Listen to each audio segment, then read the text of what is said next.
করি না, কিন্তু আমি এখন ঝুলছি একটা গুহার 100 ফুট নিচে, যেটা মাটির নিচে 5 কিলোমিটার জুড়ে বিস্তৃত আছে। আর আমরা এটা পছন্দ করি বা না করি, যখনই আমি আর আমার বন্ধুরা মাটি টাচ করলাম, আমরা অফিসিয়ালি এখানে আগামী 7টা দিন কাটাতে চলেছি।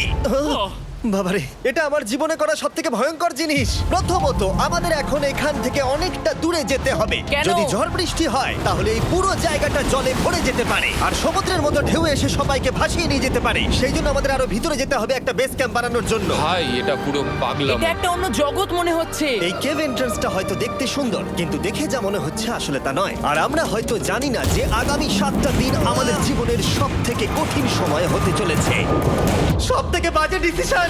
ঠিক আছে, আর কিছুক্ষণের মধ্যেই অন্ধকার হতে চলেছে। ক্যাম্প না করলে আমরা বিপদে পড়বো। আমরা কোথায় যাচ্ছি সেটা কি বলবে? আমাদের ক্যাম্প সেটআপের জন্য একটা ফ্ল্যাট গ্রাউন্ড খুঁজতেই হবে। কেভের ভেতরে ঢোকার পরে আমরা এমন একটা জায়গা খুঁজে পেলাম যেটা অনেকটা উঁচুতে থাকায় আমরা জল থেকে সুরক্ষিত থাকতে পারবো। তার মানে এটা ক্যাম্পের জন্য পারফেক্ট। পারফেক্টটা একটু বেশি হয়ে গেল। মোটামুটি বলা যেতে পারে। ঠিক আছে, ক্যাম্পের জন্য মোটামুটি। প্রথম দিনের বাকিটা আমরা কাটিয়ে দিলাম আমাদের জিনিসপত্র আনতে। প্রত্যেকটা ব্যাগের ওজন প্রায় 80 পাউন্ডস। আর যেমনটা তোমরা ফুটেজে দেখছো, আমরা এটা করতে 4 ঘন্টা লাগিয়ে দিলাম। এখান থেকে যাওয়া খুব কঠিন।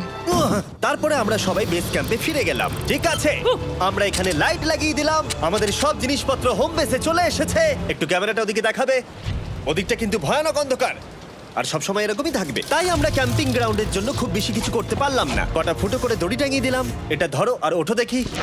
মনে হচ্ছে আমাদের হ্যামকগুলো ভালোই সাপোর্ট পাবে। আর তারপরে আমাদের সার্ভাইভাল গাইড জোয়ের সাহায্যে আমরা হ্যামক টাঙালাম। এই সরু দড়িটা আমার হ্যামকটাকে ধরে রাখবে। হ্যাঁ, ডিনার খেয়ে আমরা প্রথম রাত্রি ঠান্ডার জন্য তৈরি হলাম। আমি মিথ্যে কথা বলবো না, আমি যতটা ভেবেছিলাম তার থেকে এই হ্যামকটা অনেক বেশি কমফোর্টেবল। এই আমি তো আমার চমকেই হাতটা তো গেছিলাম। বড় কেন ভাই?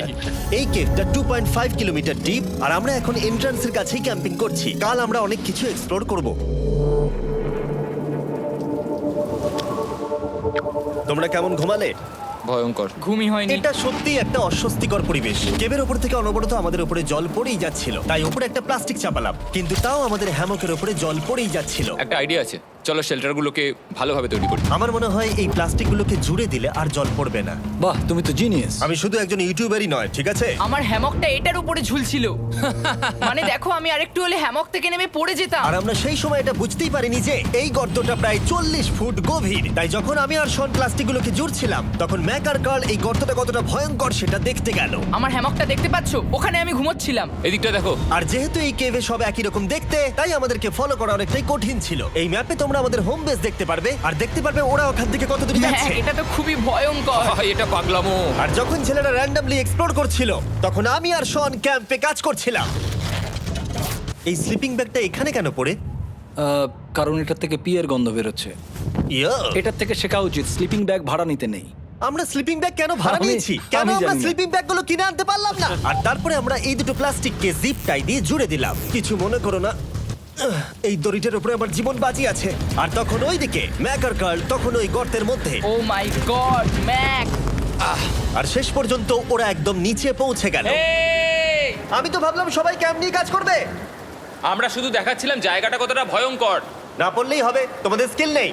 আচ্ছা ঠিক আছে। আর যদিও ওদের এবার ফিরে আসা উচিত ছিল, কিন্তু কাল আর ম্যাক এটা কতটা গভীর সেটা দেখানোর চেষ্টা করলো। ভাই এটা দেখতে দারুণ লাগছে। তুমি কি নদীটাকে পার করতে পারবে? কিন্তু ওরা এটা জানে না যে এই রিভারটা এই কেভের গোটাটাই জুড়ে আছে। তার মানে এর মধ্যেও আমাদের কিছুটা সময় কাটাতে হতেই পারে। ওই তো ওরা এসে গেছে। এসো। তোমরা রান্না করে রেখেছো তো? হ্যাঁ, রান্না করেছি। ঠিক বলেছ।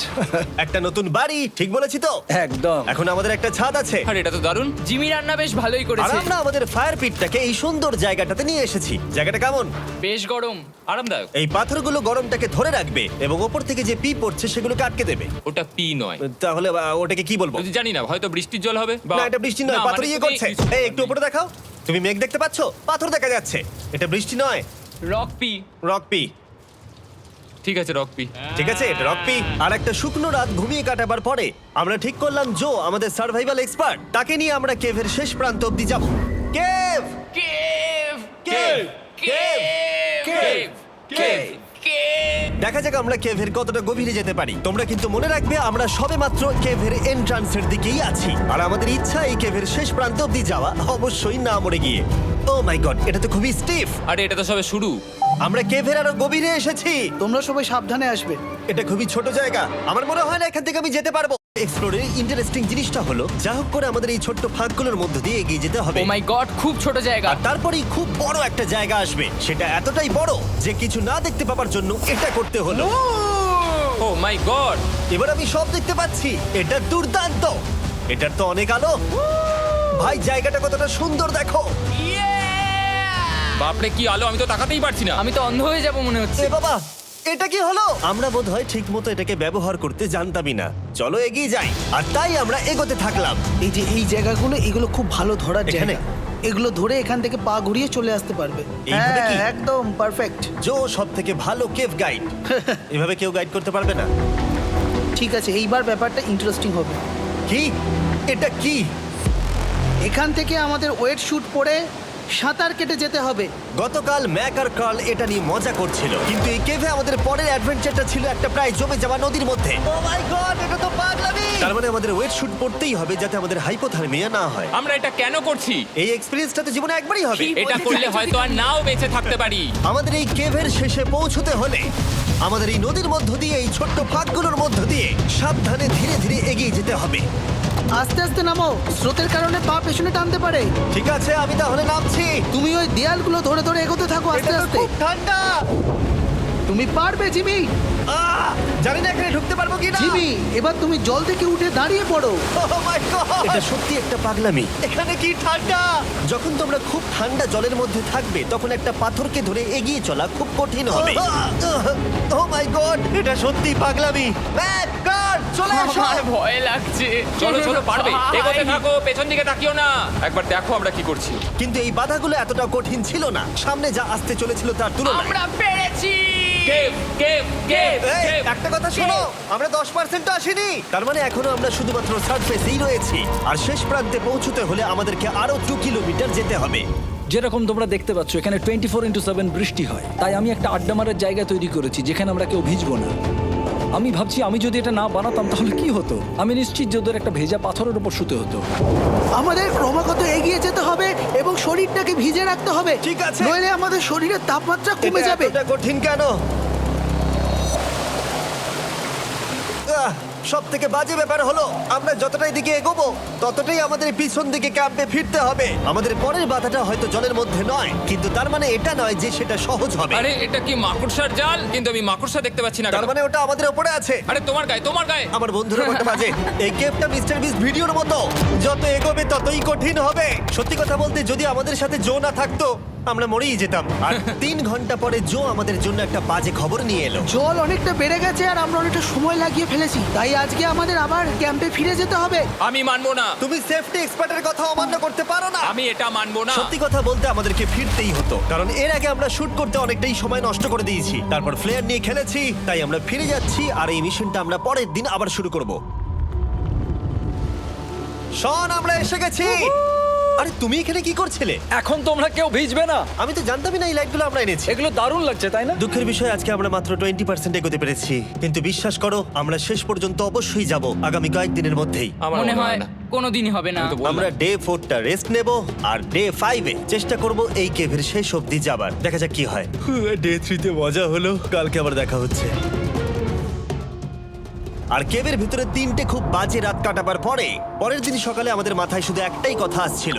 আমার একটা হট শাওয়ার চাই, তবে আমি এখন একটু শান্তি পাবো। ও, এখন শাওয়ার পেলে কিন্তু দারুণ হয়। আমি চান করিনি প্রায় 3-4 দিন হয়ে গেল। তোমরা নিশ্চয়ই জানো কেভের মধ্যে শাওয়ার করা সম্ভব নয়। আমাদের অনেকটা পথ হেঁটে সাবধানে আগের রিভার বেডের কাছে পৌঁছতে হলো।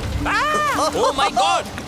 আমি আমার ব্রেনকে ফিল করতে পারছি। আমি এভাবে ব্রেনকে ফিল আমার করিনি। কপালটা জমে গেল পুরো। চলো ড্রোন দিয়ে মাথার চুলগুলো শুকিয়ে নি। এদিকে এসো ড্রোন। ও দাঁড়াও দাঁড়াও দাঁড়াও, এটা কিন্তু কাজ করছে। হ্যাঁ, দারুণ কাজ করছে। ড্রোন থাকতে হেয়ার ড্রায়ারের কি দরকার? আর চুল শুকানোর পর আমরা জোয়ের সাথে জার্নির প্ল্যান করতে বসলাম। এটা কি জো? এটাই কেভের ম্যাপ।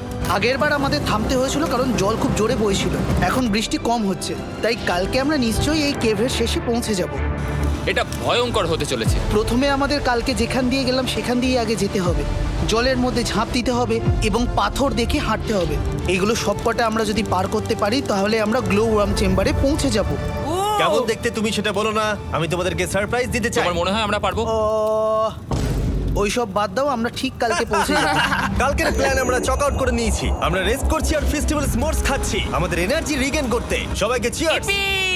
জো এই প্রথমবার ফেস্টিভ্যাল Oh, স্মোর্টস দারুণ। খাচ্ছে। জো সত্যি কথা বলবে। এটা দারুণ, তাহলে ভালো লাগলো? এটা দারুণ লেগেছে। আমরা এই চকলেটটা আগে কেন বের করিনি? এটা এমনি চকলেটের থেকে 10 গুণ ভালো খেতে। সত্যি কথা বলতে তোমরা যদি ফেস্টিভ্যালের সাথে স্মোর্স ট্রাই না করে থাকো তাহলে তোমরা মিস করছো। কালকে আমরা পুরো কেভটা এক্সপ্লোর করব, দেখা হচ্ছে। তাই আমরা ভালো করে ঘুমানোর চেষ্টা করলাম আর কালকের প্রিপারেশন নিলাম কেভের শেষে যাওয়ার জন্য। আমরা আমাদের জীবনের সবথেকে ডেঞ্জারাস জার্নি করতে চলেছি। ডে 3 এর অভিজ্ঞতা মাথায় রেখে আমরা কম শুট করেছি যাতে আমরা সামনের দিকে তাড়াতাড়ি এগোতে পারি। জলটা খুব ঠান্ডা হ্যাঁ, আগের দিনের মতোই খুব ভালো। এই তো আর যাতে আমরা সবাই বেঁচে ফিরতে পারি তাই জো ছাড়াও আরেকজন সার্ভাইভাল এক্সপার্টকে আমরা নিয়ে এসেছিলাম। এখানেই আমরা ডে 3 তে আটকে গেছিলাম। এখন আমরা কি করব? এবারে আমরা অনেক তাড়াতাড়ি এসেছি। আমাদের পিছনে ঘন অন্ধকার, কোথায় যাব? এই রাস্তাটা অনেক সরু এবং হ্যাঁ। স্রোত প্রচুর বেশি, তাই আমরা দেয়ালগুলো ধরে ধরে আস্তে আস্তে এগোবো। এই যে এইভাবে। ও হ্যাঁ, God! এই রকটায় জাম্প করো। কয়েকটা ভালো পাথর আছে যেগুলোকে তুমি ধরে এগোতে পারবে। আরে এখানটা তো অনেক অন্ধকার। আমি আর পা পাচ্ছি না, আমি এখন মাটিতে আর পাই পাচ্ছি না। যেহেতু আমরা মাটিতে পা পাচ্ছিলাম না, তার মানে যদি আমরা পাথর ছেড়ে দিই তাহলে এই জলের স্রোত আমাদেরকে ভাসিয়ে নিয়ে যেতে পারে। জো, আমরা কি করব?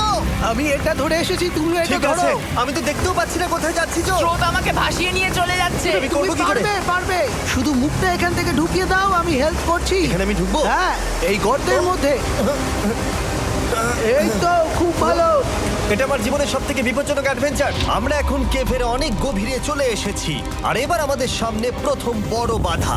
এখানে জলের একটা ঘূর্ণাবর্ত আছে, যদি তুমি এর মধ্যে পড়ে যাও তাহলে তোমাকে একদম নিচে নিয়ে চলে যাবে। মানে আমরা পড়ে গেলে মরে যেতে পারি। হ্যাঁ, মানে আমরা মৃত্যুর সাথে খেলা করছি। এটা এতটা বিপজ্জনক হতে পারে আমি সত্যিই ভাবিনি। খুব ভালো। এই তো।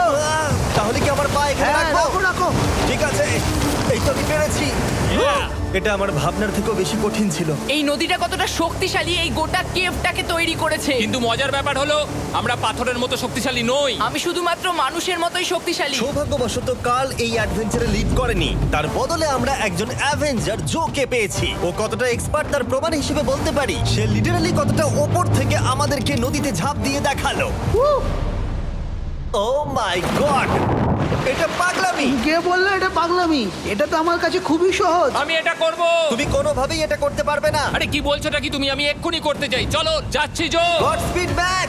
জিমি আমার সাথে যা যা করেছে তার কাছে এটা তো কিছুই নয়। 3, 2, 1।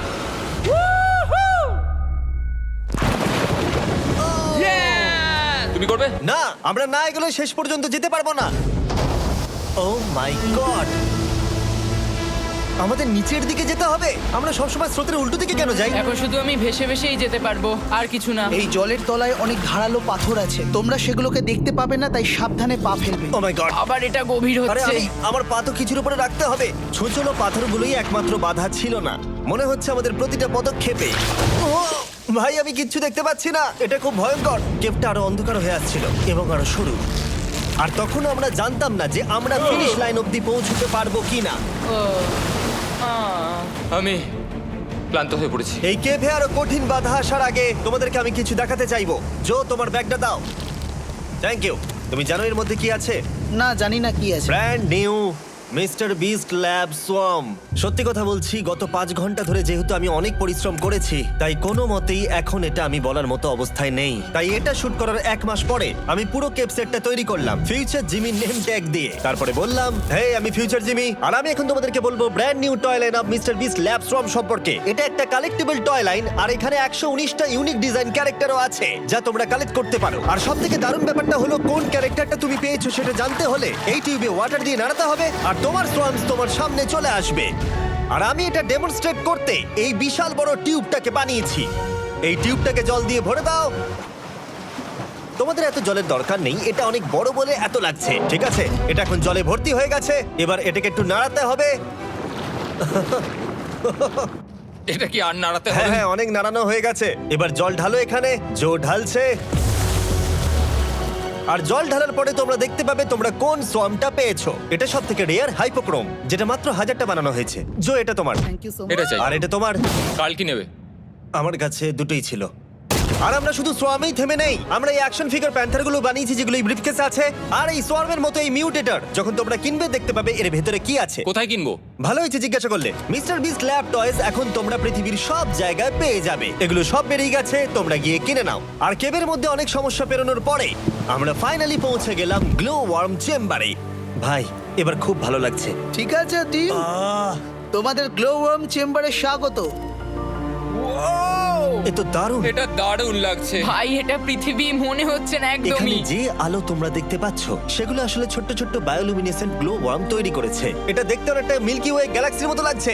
ওয়াও! আর এই মুহূর্তটা, এই ভিউ, সত্যি বলতে এই ট্রেকের সমস্ত ক্লান্তি যেন দূর করে দিল। এখান অবধি পৌঁছানো যেন সত্যি একটা অ্যাচিভমেন্ট ছিল। কিন্তু এখন আমাদের যাত্রা শেষ হয়নি, কারণ আমাদের এখান থেকে এখন বেস ক্যাম্পে ফিরতে হবে। আজকে ডে 6 হতে চলেছে, এখনো ওরা আসেনি আর আমি খুব ক্লান্ত। আমার মনে হয় না আমি ভালো করে ঘুমোতে পারবো। ওদের জন্য খুব চিন্তা হচ্ছে। এই ট্রিপটা অনেকটাই সহজ ছিল কারণ আমরা স্রোতের সাথে ভেসে ভেসে যাচ্ছিলাম। আর যেহেতু তোমরা এই ট্রিপটা দেখেছো তাই আমরা এটাকে স্কিপ করলাম। কিন্তু সত্যি বলতে এই জার্নিটাও অনেকটা বেশি সময় নিল, কারণ আমরা ক্যাম্পে পৌঁছানোর আগেই 6 নম্বর দিন চলে এলো। শন, সবাই ঠিক আছো তো? আমার খুব চিন্তা হচ্ছিল। Happy day 6। ডে 6 খুব ভালো। এনার্জি বাড়াতে আমরা আগুনের উত্তাপ নিলাম এবং ফাইনালি আমরা কিছু খেতে পেলাম। এটা খুবই অ্যাডভেঞ্চারাস ডে ছিল। কালকে দেখা হচ্ছে, মানে আজকেই হয়তো। এটা হয় ডে কোনোদিন 6 হবে না। নাকি আজকে, না আমি জানি না। এত বড় ট্রেক সম্পূর্ণ করার পরে শারীরিকভাবে চূড়ান্ত ক্লান্ত হওয়া সত্ত্বেও জানি না কেন কিন্তু আমি একদমই ঘুমাতে পারছিলাম না।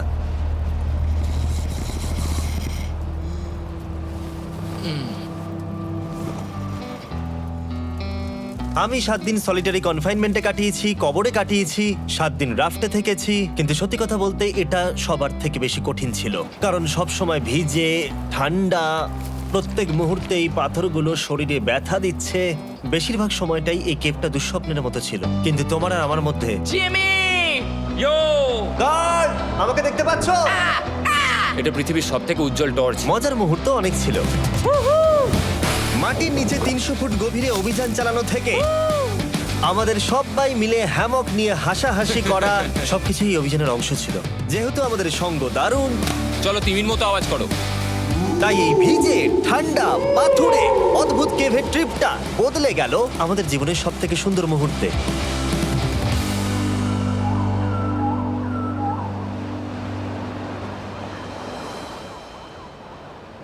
আমরা এখান থেকে যাব না যতক্ষণ না সবকিছু তোলা হচ্ছে।